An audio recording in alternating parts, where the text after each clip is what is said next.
Hello guys and welcome back to wet, hot and humid Bangkok during rainy season. So today, as it's pouring down, I'm going to take you on a little indoor tour to this place, MBK, which is one of Bangkok's most iconic shopping malls, spread across 8 floors and got 2,000 odd shops. Let's go.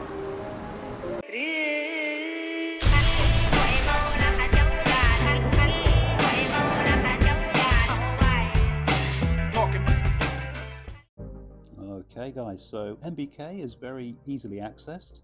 You can reach MBK via 2 SkyTrain stations.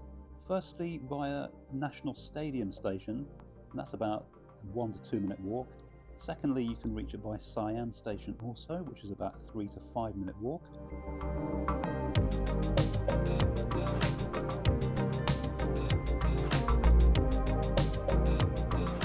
MBK's been here since 1985, and what I love about this place that compares to some of your higher end shopping malls like Siam Centre or Central World is that you've got high end places here, but you've also got a lot of mom and pop shops, which you don't get in the higher end ones. Right next to a Tim Hortons here, you can also go to a watch shop where I've just been invited to buy a genuine fake Rolex. And that was next door to a weed place that was trying to sell me a joint. You don't get them in Macy's, do you?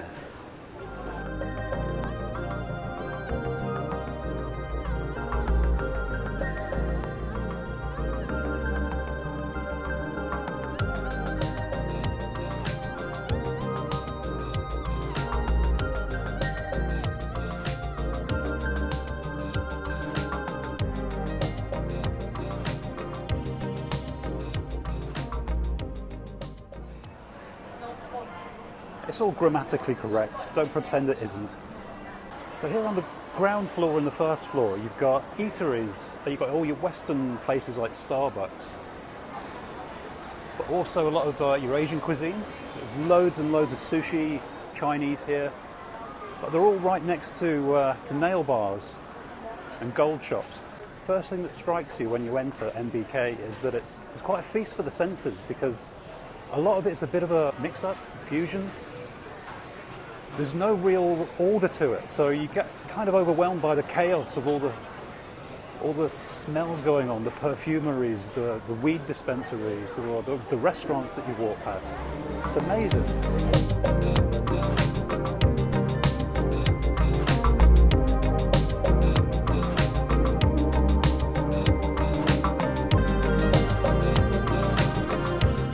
Blend of establishments here that make it all so much fun. It's like right here there's a guy doing custom paintings from photographs right next to McDonald's.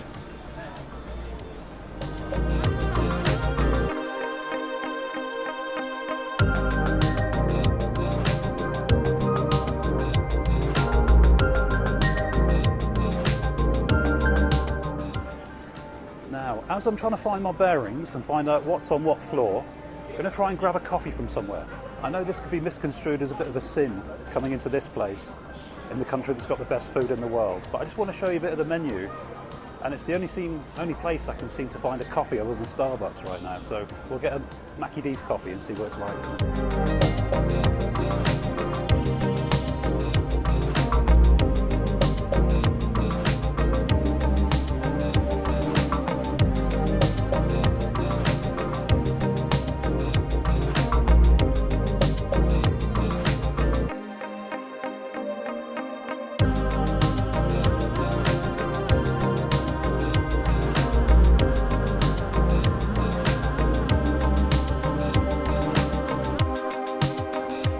As value for money goes, that's pretty shocking value for money. That was 120 baht, so that's about 3 times what you'd pay in 7-Eleven for a nice cappuccino or a nice latte. Worth bearing in mind. And I have just spotted a sign for a 7-Eleven as well, so we've overpaid. Pretty sweet. There's a place that specialises in selling baby sandals only. Check this out.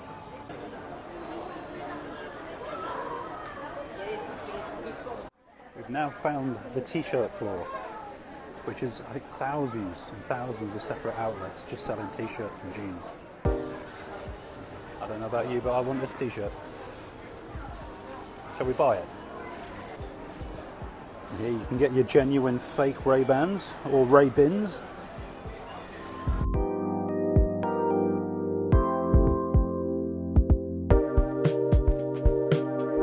There does seem to be some semblance of order amidst all the chaos. So the first floor you've got, well, the ground floor they call the first floor here.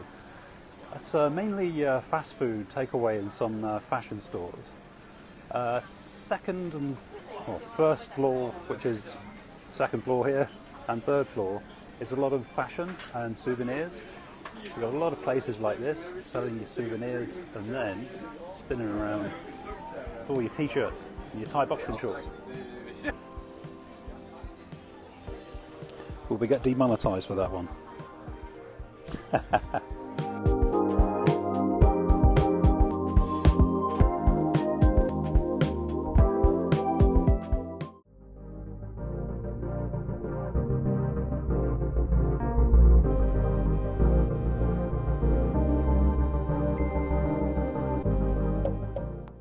Now I'm going to take you up to the fourth floor now. This is an incredibly busy floor. It's full of hundreds and hundreds of cell phone stores, camera shops, electronics outlets galore. And it's on this floor. I was just taking a little side quest to try and sell an old iPhone. Just going to shop around and see what prices I can get.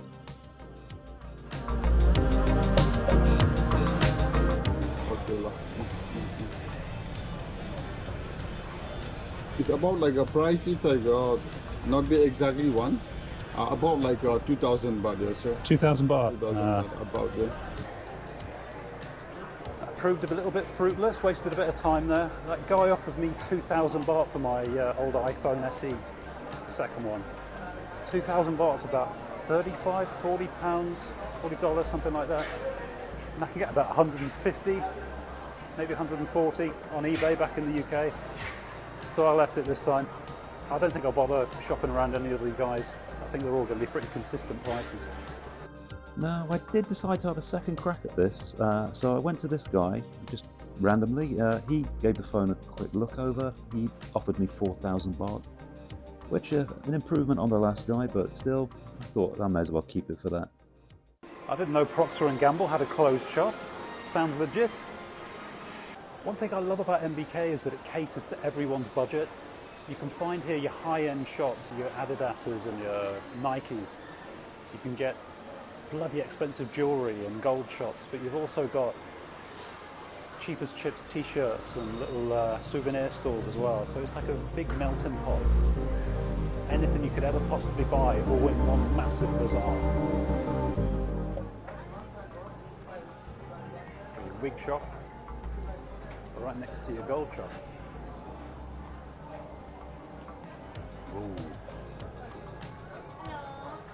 So this is one of the best malls you could probably come to in the world and just get lost. Just get lost in the sensory overload of all of it.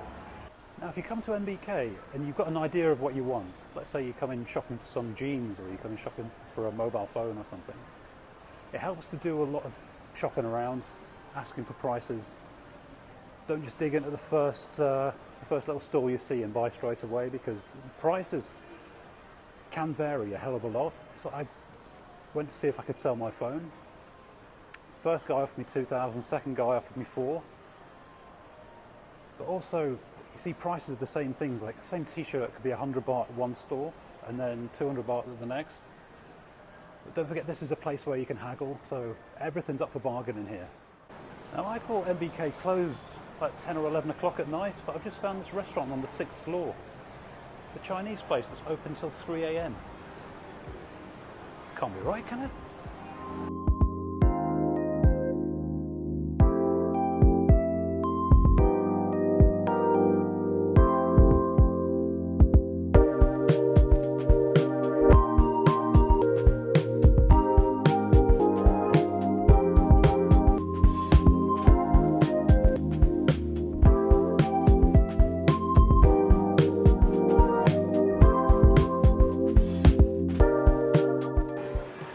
Guys, if you like your arcades, get yourself up to the 6th floor. This floor reminds me of the movie Lost in Translation, where Scarlett Johansson and Bill Murray are running through that arcade. Sensory overload in here.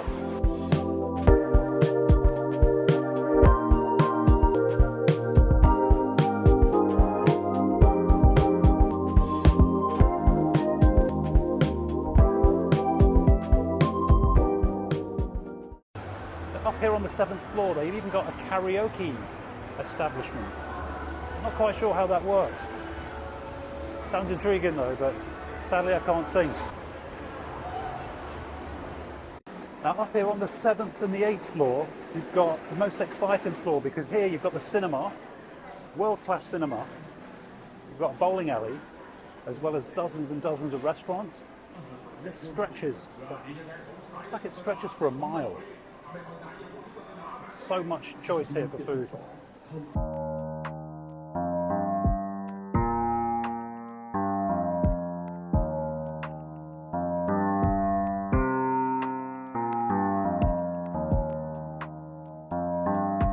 Now, well, we're here on the cinema floor. Let's grab a ticket. We're going to see Deadpool versus Wolverine. I think that's what it's called. I'm not a Marvel guy, but reviews look quite good and it was released yesterday. So getting a ticket for the cinema is quite a simple process. Nobody seems to be managing the front desk here, so they do seem to encourage you to use these self-service terminals. I only had cash on me, so the girl here had to help me out with a manual transaction. Ticket cost 240 baht. Not too bad, a lot cheaper than back in the UK and the US. So we've got about an hour to kill before the film starts. So I popped into my favourite restaurant, which is Chicken Bonchon, Korean chicken place. It's not the healthiest food in the world, but it's beautiful Korean deep fried chicken with this gorgeous soy and garlic sauce on it. And we've got a nice Coke Zero to wash it down with. Not very busy in here today. Fridays and Saturdays, this place would get absolutely heaving.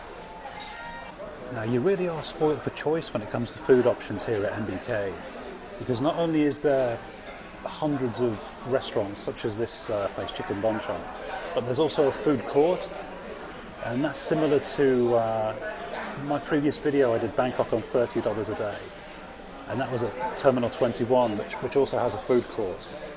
And those places tend to be a lot cheaper, where you can get meals from about 40 to 50 baht.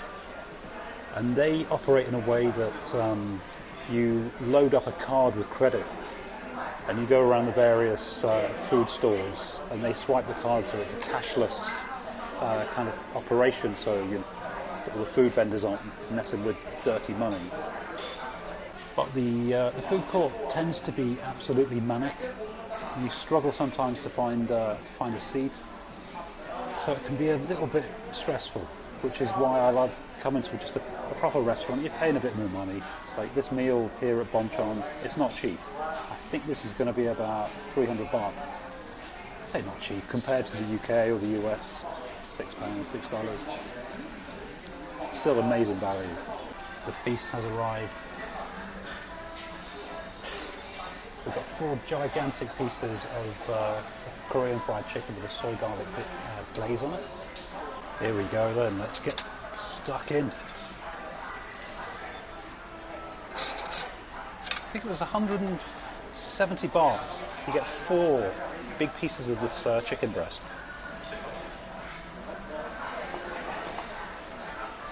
We've also got kimchi. That's a kimchi coleslaw.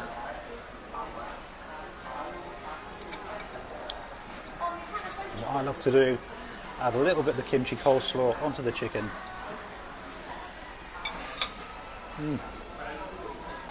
If you've never tried Korean deep fried chicken, you're going to be a convert. How do you stick to a diet in a country of cheap beer and some of the most amazing food in the world? It's not an easy thing to do.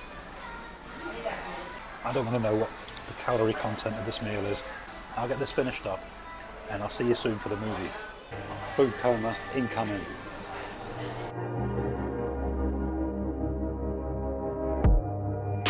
Now there is a crazy little restaurant here in MBK which is called Made Dreamin'. I went there before with a friend of mine many years ago.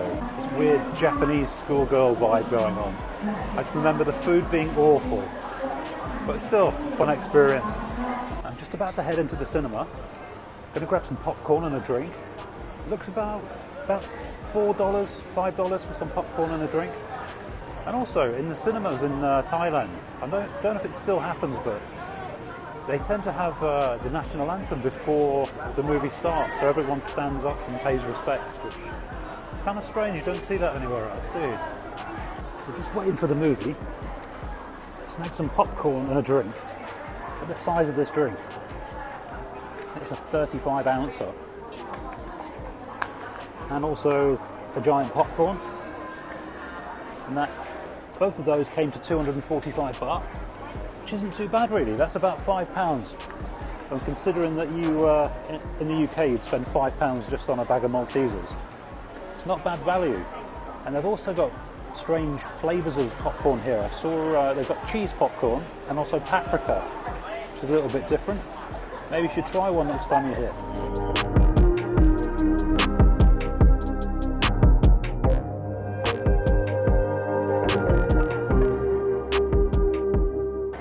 Anyway, I hope you enjoyed the video, and I hope I enjoy the movie.